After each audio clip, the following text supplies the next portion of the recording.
Hello student, कैसे हो आप सब। आई होप आप सभी अच्छे होंगे और आपकी पढ़ाई भी जोरों शोरों की चल रही होगी। इसी पढ़ाई को अच्छी से बहुत अच्छी करने के लिए आ चुका है आपका अपना YouTube channel the science academy. मैं हूँ विक्रम सिंह, जो कराऊंगा आपको साइंस के हर टॉपिक्स को क्लियर एंड हर डाउट को सोल्व।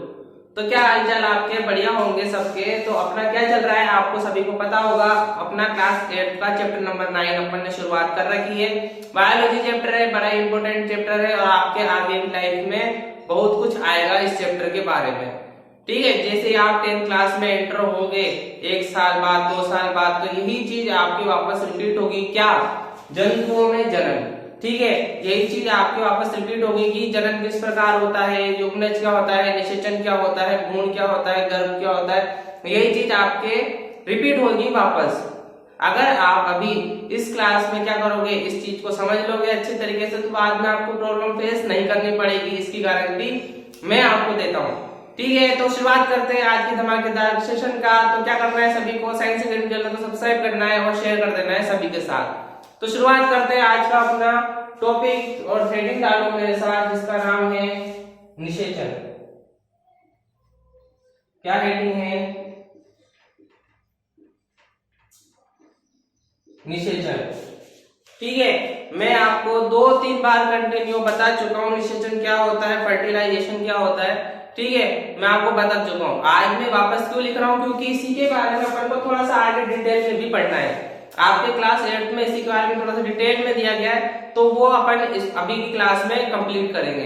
मैं आधा कल पढ़ा दूं, फिर उसको छुड़वा दूं, फिर आधा आज पढ़ा दूं, ये मेरे बस की बात नहीं है। मैं एक बार पूरा टॉपिक वापस से भले मेरे को लिखना पड़े, वापस से भले समझाना पड़े, लेकिन मैं आधा अधूरा काम नहीं करता। ठीक है, तो क्या होता है निषेचन, आप सभी को पता होगा कि क्या लिखता हूं मैं। तो लिखो मेरे साथ, नर युग्मक तथा मादा युग्मक का संलयन निषेचन कहलाता है।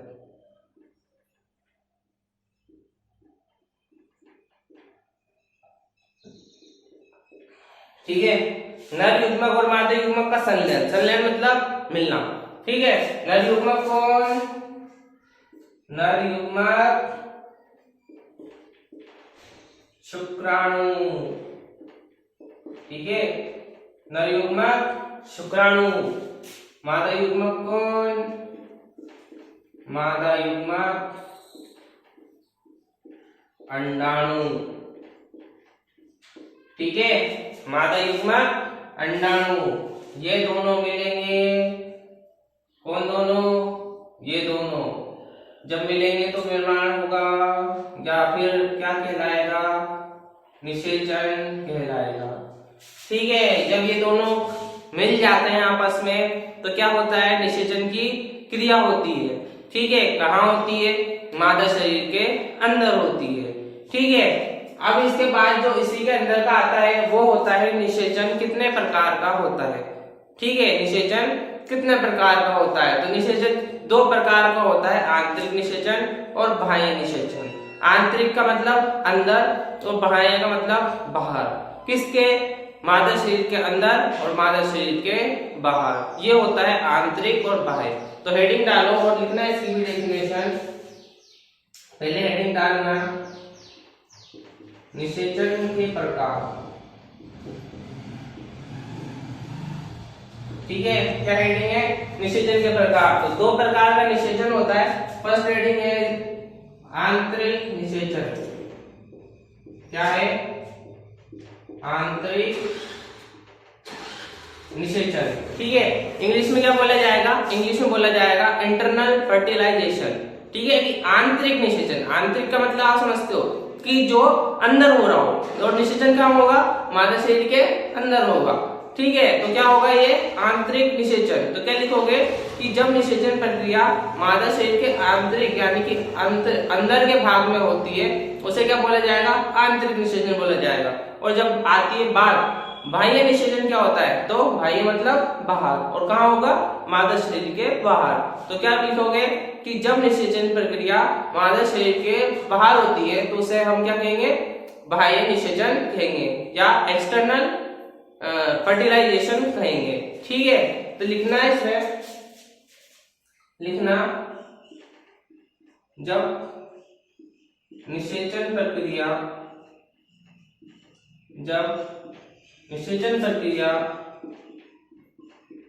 मादा शरीर के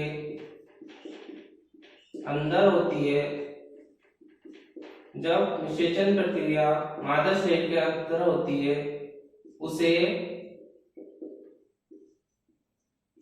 आंतरिक निषेचन कहते हैं। ठीक है, उसे क्या कहते हैं? आंतरिक निषेचन कहते हैं कि जब क्या होता है, निषेचन प्रक्रिया मादा शरीर के अंदर होती है। अब बात आती है निषेचन की, तो निषेचन में पहले आपको समझा चुका हूं कि निषेचन क्या होता है। ठीक है, और आप बता सकते हो कि निषेचन की प्रक्रिया आंतरिक किस किस में होती है। तो आप समझते हो कि जो भी प्राणी, जो भी जंतु क्या करे, सीधे ही शिशु को जन्म दे, वो उसमें निषेचन प्रक्रिया कहाँ होगी? अंदर होगी। जैसे मनुष्य, ठीक है, मनुष्य क्या करते हैं? अपने शरीर से ही शिशु को जन्म देते हैं। ठीक है, तो वो क्या है, उसमें आंतरिक निषेचन प्रक्रिया हो रही होगी। ठीक है, गाय भी सीधे अपने शरीर के द्वारा ही बछड़े को जन्म देती है। ठीक है, कुत्ता, ठीक है, या फीमेल कुतिया बोले अपन। ठीक है, तो ये क्या है? ये आंतरिक निषेचन वाले जंतु होते हैं। तो उदाहरण के तौर पे आप लिख सकते हो, क्या लिखोगे? मनुष्य,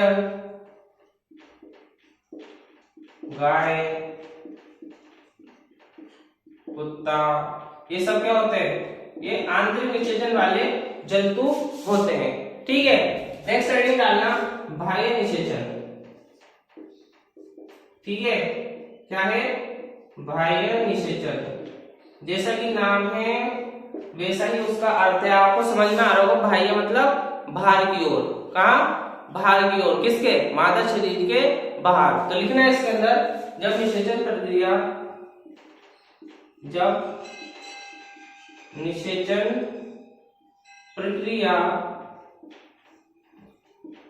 मादा शरीर के बाहर होती है, उसे बाह्य निषेचन कहते हैं। ठीक है, उसे क्या कह रहे हैं? बाह्य निषेचन कह रहे हैं। उदाहरण के तौर पे आप लिख सकते हो कि वह हर जंतु जो अंडे देता हो, क्या देता हो? अंडे देता हो। अब आप क्या क्या लिखोगे उदाहरण में? उदाहरण में आप लिखोगे, जैसे आप क्या लिख सकते हो? मुर्गी। ठीक है, क्या लिख सकते हो? मुर्गी। और क्या लिख सकते हो?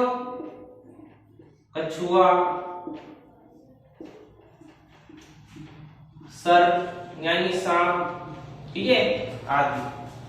ठीक, कोई कंफ्यूजन होगा यहाँ पे? कोई कंफ्यूजन की बात ही नहीं है। ठीक है, निषेचन क्या होता है? नर युग्मक और मादा युग्मक का मिलना। ठीक है, नर युग्मक कौन? शुक्राणु। मादा युग्मक कौन? अंडाणु। शुक्राणु का प्रेजेंट होंगे, नर में प्रेजेंट होंगे। अंडाणु का प्रेजेंट होगा मादा में। ठीक है, दोनों का मिलना होगा। उस जो मिलना होगा उसको क्या बोलेंगे? निषेचन बोलेंगे। तो सॉरी, बीच में क्लास को रोकना पड़ा, वो तो थोड़ी सी प्रॉब्लम हो गई थी।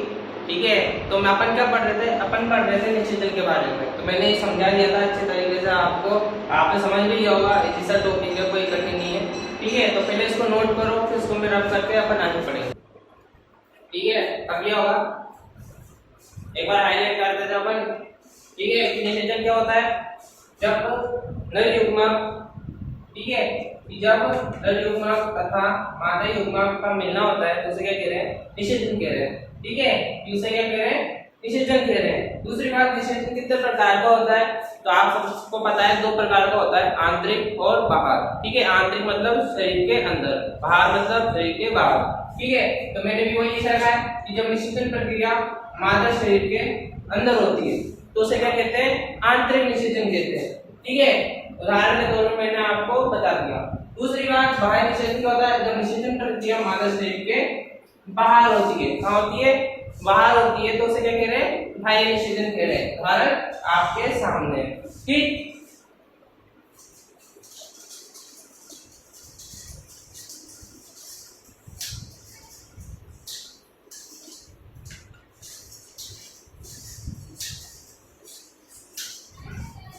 ठीक है, नेक्स्ट हेडिंग डालना वो है युग्मनज। क्या है? युग्मनज। ठीक है, क्या हेडिंग है? युग्मनज। युग्मनज क्या होता है? क्या इंग्लिश में बोलते हैं इसको जायगोट। क्या कहते हैं? जायगोट। और हिंदी में कहा जाता है युग्मनज। युग्मनज क्या होता है कि निषेचन के परिणाम स्वरूप जो जब एकल कोशिका का निर्माण होता है, कि निषेचन हो गया, ठीक है, नर युग्मक पादप युग्मक मिल गए, ठीक। अब क्या होगा? उनके निर्माण स्वरूप, परिणाम स्वरूप क्या होगा? एक एकल कोशिका का निर्माण होगा, ठीक है, हमारे शरीर के अंदर ही एक एकल कोशिका का निर्माण होगा। उसे क्या कहते हैं? युग्मनज नाम दिया गया है, ठीक है। युग्मनज क्यों दिया? क्योंकि इसमें क्या हो रहा है? युग्मकों का मिलना हो रहा है, ठीक है। क्या हो रहा है? युग्मकों का मिलना हो रहा है। उनके मिलने से एक एकल कोशिका बनी है, ठीक है। उनके मिलने से क्या बनी है? एक एकल कोशिका बनी है। उसे क्या बोला जा रहा है? युग्मनज बोला जा रहा है। तो लिखना पहले इसकी डेफिनेशन, लिखना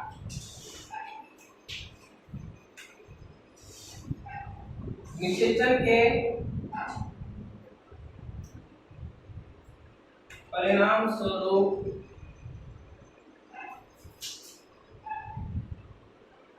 एक एकल कोशिका का निर्माण होता है,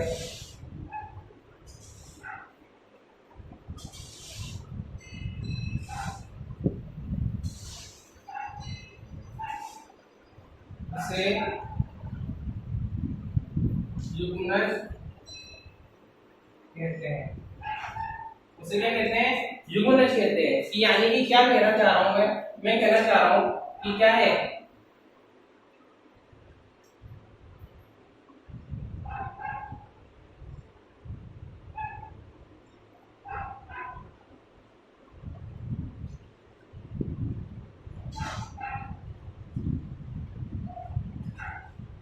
ठीक है, तो मैं क्या कहना चाह रहा हूं, ये दोनों क्या करे? ये दोनों मिले, ठीक है। क्या करे? ये दोनों मिले, ठीक। क्या करा? ये दोनों मिल गए, ठीक है। मैं आपको थोड़ा सा बड़ा इमेज करके दिखाता हूं, ठीक है। ये क्या है? ये है अंडाणु। क्या है ये? अंडाणु, ठीक है। और फिर उसके बाद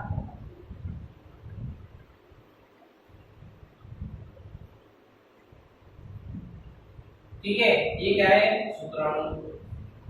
ये दोनों मिले, क्या करें? मिले। इसको क्या बोला गया? निषेचन। और जब मिलने के बाद एक एकल कोशिका बनी। क्या बनी? एकल कोशिका बनी, ठीक है। क्या बनी? एकल कोशिका बनी। इसे क्या कह रहे हैं? इसे कह रहे हैं अपन युग्मनज। क्या कह रहे हैं? इसे कह रहे हैं अपन युग्मनज, ठीक है। युग्मनज क्यों कह रहे हैं वो मैं आपको बता ही चुका हूं। क्योंकि क्या हो रहा है? युग्मकों का मिलना हो रहा है, उसके मिलने से निर्माण हो रहा है, ठीक है। ऐसा नहीं कि ये एक एक अंडाणु, क्या कि ये अंडाणु, ठीक है, या फिर ये शुक्राणु है, तो दोनों युग्मक ही, ठीक है। ये मेल में एक फीमेल है, ठीक है। ये दोनों मिल रहे हैं आपस में, ठीक है। ऐसा नहीं होता कि ये अकेला ही युग्मनज बना लेगा, ठीक है। ऐसा नहीं होता कि सिर्फ अंडाणु ही युग्मनज बना लेगा, या ऐसा नहीं होता कि शुक्राणु ही युग्मनज बना लेगा। जब तक दोनों नहीं मिलेंगे तब तक युग्मनज का निर्माण नहीं होता, ठीक है। दोनों का मिलना बहुत जरूरी होता है, ठीक है। तो ये होता है युग्मनज, कि निषेचन के बाद जो एकल कोशिका का निर्माण होगा उसे क्या कह रहे हैं? युग्मनज कह रहे हैं। और युग्मनज क्या होता है? युग्मनज के बाद बनता है भ्रूण।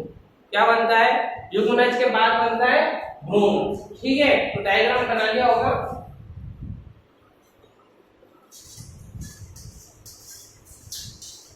ठीक है।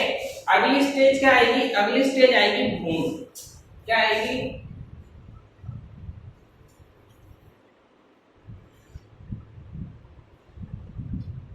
भ्रूण, ठीक है। भ्रूण क्या हो रहा है कि युग्मनज के परिणाम स्वरूप क्या होता है, भ्रूण का निर्माण होता है। कि जब ऊतक अंग का क्या हो रहा है, निर्माण होना शुरू हो रहा है, उसे क्या कह रहे हैं, भ्रूण कह रहे हैं। ठीक है, तो लिखना है इसके अंदर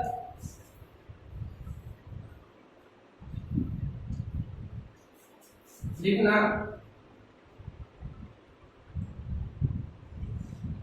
युग्मनज के परिणाम स्वरूप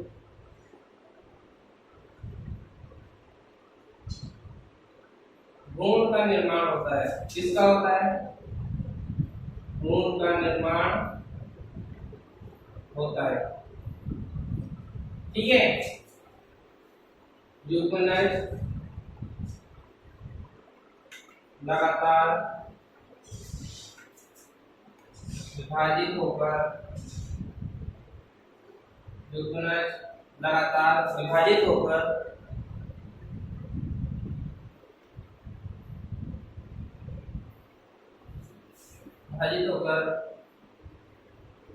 कोशिकाओं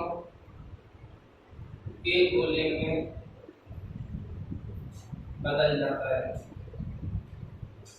कोशिकाओं के गोले में बदल जाता है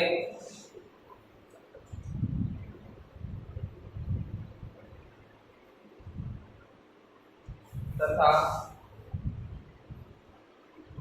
यह कोशिकाएं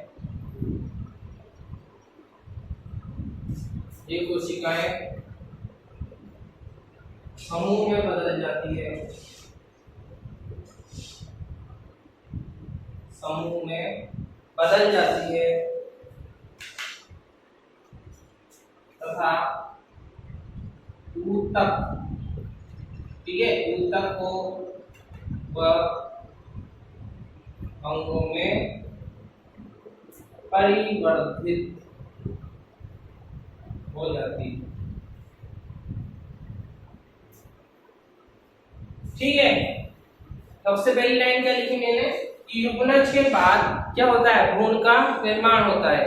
ठीक है, जब भी आपके एक नंबर का मात्र क्वेश्चन आए कि एक नंबर का कि भ्रूण क्या होता है, तो सिंपल से आप एक लाइन लिख सकते हो यहाँ तक, युग्मनज के बाद जो बनता है उसे क्या कहते हैं, भ्रूण बनता है, या युग्मनज के परिणाम स्वरूप भ्रूण का निर्माण होता है। अगर बात आ जाएगी 2 नंबर की, तो आपको ये सब क्या करना पड़ेगा, नोट करना पड़ेगा उसमें कि युग्मनज लगातार क्या विभाजित होकर एक कोशिका में बदलने लगते हैं।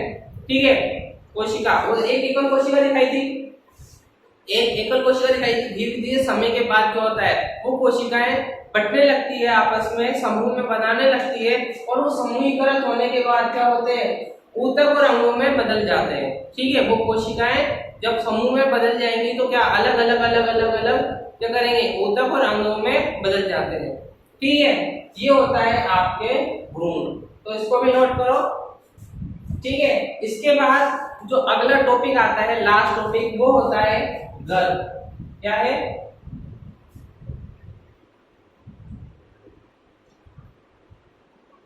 ठीक है, गर्भ। ठीक है, कि जब क्या हो कि सभी अंग विकसित हो जाए शिशु के, उस जब फेज को क्या कहा जाता है, गर्भ कहा जाता है। ठीक है, कि जब क्या हो कि ये क्या हो गया, सबसे पहले युग्मनज।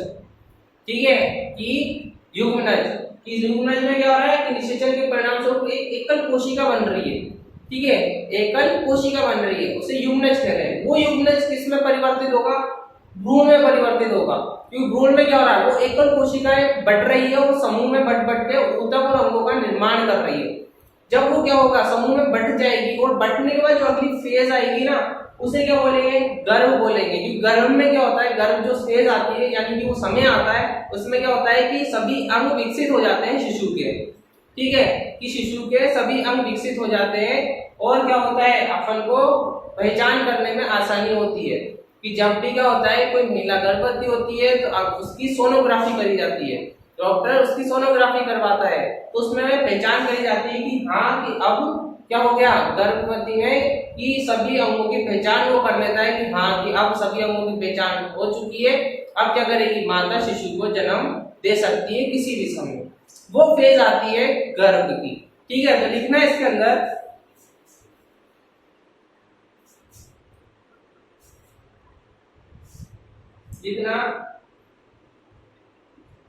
भ्रूण की वह अवस्था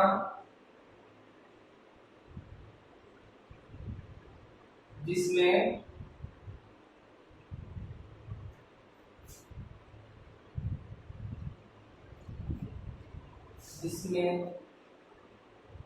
शिशु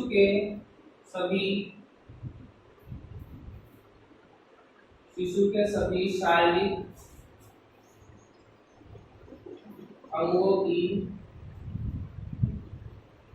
पहचान की जा सकती है,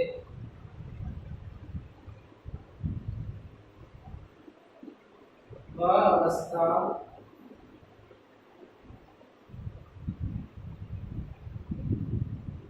गर्भ कहलाती है। ठीक है, वो अवस्था क्या कहलाती है? गर्भ कहलाती है। समझ में आ रहा होगा अच्छी तरीके से, कोई डिफिकल्ट नहीं है, थ्योरेटिकल चैप्टर है, समझ में आसानी से आते हैं। और ये तो बायोलॉजी की चैप्टर है, दिमाग में फटाक देती बैठ जाते हैं। ठीक है, और मैं समझा रहा हूँ तो डेफिनेटली बैठेंगे। ठीक है, फिर उसके बाद ये होती है लास्ट फेज। ठीक है, इसके बाद क्या होता है? माता शिशु को जन्म दे देती है। ठीक है, ये हो गया अपना। अब क्या करेंगे? अपन करेंगे हाईलाइट। ठीक है, क्योंकि क्लास को ओवर करने का समय भी हो चुका है। ठीक है, क्योंकि क्लास को ओवर करने का समय हो चुका है, तो अपन क्या करेंगे? अब हाईलाइट करेंगे इस चीज को। ठीक है जी, सबसे पहले क्या है? युग्मनज। युग्मनज क्या होता है कि निषेचन के बाद या निषेचन के परिणाम स्वरूप एक एकल कोशिका का निर्माण होता है, उसे क्या कहते हैं अपन? युग्मनज कहते हैं। ठीक है, युग्मनज के बाद जो फेज आती है वो होती है भ्रूण की। ठीक है, कि भ्रूण क्या होता है कि युग्मनज के परिणाम स्वरूप भ्रूण का निर्माण होता है। ठीक है, युग्मनज में एक एकल कोशिका का निर्माण होता है और वो भ्रूण अवस्था में जब रहते हैं वो एकल कोशिकाएं बट के समूह में बदल जाती है, और समूह में बदलने के बाद क्या होता है? ऊतक और अंगों का निर्माण होने लगता है। जब ऊतक और अंगों का निर्माण पूरा हो चुका होता है वो फेज कहलाती है गर्भ। कि भ्रूण की अवस्था जिसमें शिशु के सभी शारीरिक अंगों की पहचान अगर अपन कर सकते हैं तो वह अवस्था क्या कहलाएगी? वह अवस्था कहलाएगी गर्भ कहलाएगी। ठीक है, अवस्था क्या कहलाएगी? वह अवस्था कहलाएगी गर्भ। तो मैं आशा करता हूँ आपको समझ में आया होगा, क्योंकि ये अपनी फील्ड के चैप्टर है, मैं खुद बायोलॉजी से पढ़ा हुआ हूँ, इसलिए मैं आपको बिल्कुल अच्छे तरीके से और इजी वे में आपको समझा रहा हूँ। ठीक है, तो मैं आशा करता हूँ आपको समझ में आ रहा होगा बढ़िया तरीके से। अगर समझ में आ रहा है तो क्या करना है? Like, comment, share and do subscribe science academy channel. तो सपोर्ट करो सभी और शेयर कर दो अपने सभी फ्रेंड सर्किल एंड क्लासमेट को। तो अपन मिलते हैं अपने नेक्स्ट क्लास में, तब तक के लिए जय हिंद।